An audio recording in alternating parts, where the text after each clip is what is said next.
যেহেতু আজকে পহেলা ফাল্গুন আর Valentine day ২ টা একসাথে, আমি যদি যেকোনো একটা ডেকে মাথা থেকে ঝেড়ে ফেলে দেই, তারপর আরেকটা ডে আমার মাথায় রয়েই যাবে। তাই ২ টাকে একসাথে নিয়ে আজকে লাঞ্চটা রেডি করলাম। ফার্স্টে চিকেন রান্না করেছি, যেটা নরমালি আমরা খাই। তারপরে আমি পোলাও রান্না করেছি। সবসময় তো সাদা ভাতই খাই। যেহেতু স্পেশাল ডে তাও আবার ডাবল, যার কারণে আজকে পোলাও রান্না করেছি।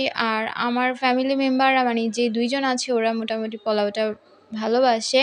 আর আমি এখন রান্নার পরে পেঁয়াজ বেরেস্তাটা দিয়ে দিচ্ছি। এটা না দিলে আমার মনে হয় পোলাওর মেইন সৌন্দর্যটা আসে না। আর আজকে আমি পোলাওতে ফার্স্ট টাইম মটরশুঁটিও দিয়েছি, যার কারণে খুব সুন্দর লাগছে দেখতে। মটরশুঁটিগুলো খুব বোঝা যাচ্ছে না, বাট খুব সুন্দর লাগছে সামনাসামনি দেখতে। আমার রান্না মোটামুটি কমপ্লিট। আজকে অনেক কিছুই আমি রান্না করেছি, যেহেতু স্পেশাল ডে বলে কথা। প্রথমে এত কিছু রান্নার প্ল্যানিং ছিল না, তারপর ভাবলাম যেহেতু চিকেন রান্না করছি তার সাথে কেননা পোলাওটাও করে ফেলি, তাহলে একটু স্পেশাল হয়ে যাবে। ভাত তো আমরা সবসময়ই খাই।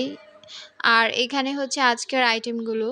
প্রথমত এখানে আছে পোলাও, তারপরে মাছের ভর্তা করেছি আমি, আলু ভাজা করেছি, বেগুন ভাজা করেছি, পেঁয়াজ দিয়ে রসুন দিয়ে ডাল রান্না করেছি, অনেক কিছুই করেছি। তার মধ্যে প্রাচ্যের অনিয়ন যেহেতু খুব পছন্দ, ও মাছের ভর্তাটার প্লেটটা পুরো নিয়েই নিয়েছে। ও কিন্তু মাছ খায় না তেমন, মানে ভর্তার, বাট ও পেঁয়াজটাই বেশি করে খায়। ও বলছে অনেক টেস্টি, ও পেঁয়াজটাকেই টেস্টি বলছে। আমি জানি আমার মতো আপনারাও এই স্পেশাল দিনে কেউ না কেউ কিছু না কিছু তো করেছেন নিজেদের ফ্যামিলি মেম্বারদের খুশি করার জন্য।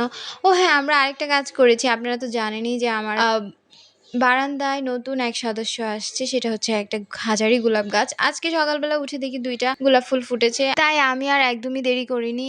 একদমই সকালবেলায় উঠে ব্রেকফাস্ট করে কাঁচি নিয়ে ২ টা গোলাপ ফুল আমি কেটে নিয়ে এসে আমার হাসব্যান্ডকে দিয়ে বললাম, নাও আজকে তোমাকে ভ্যালেন্টাইন ডেতে আমার তরফ থেকে ছোট্ট একটা উপহার। সে দেখে খুব খুশি হয়েছে যদিও, কারণ নিজের গাছের ফুল দিয়ে আমি আমার হাসব্যান্ডকে উইশ করলাম। এর থেকে ভালো তো আর কিছুই হতে পারে না। আচ্ছা, এবার চলেন আমরা একটু খাওয়া দাওয়া করে নিই, কারণ অনেকটা বেলা হয়ে গিয়েছে, রান্নাও অনেকটা সময় নিয়ে করেছি। তো আজকের মতো এখানেই আমি ভিডিওটা শেষ করছি। আশা করছি তোমাদের ভিডিওটা ভালো লেগেছে। টাটা।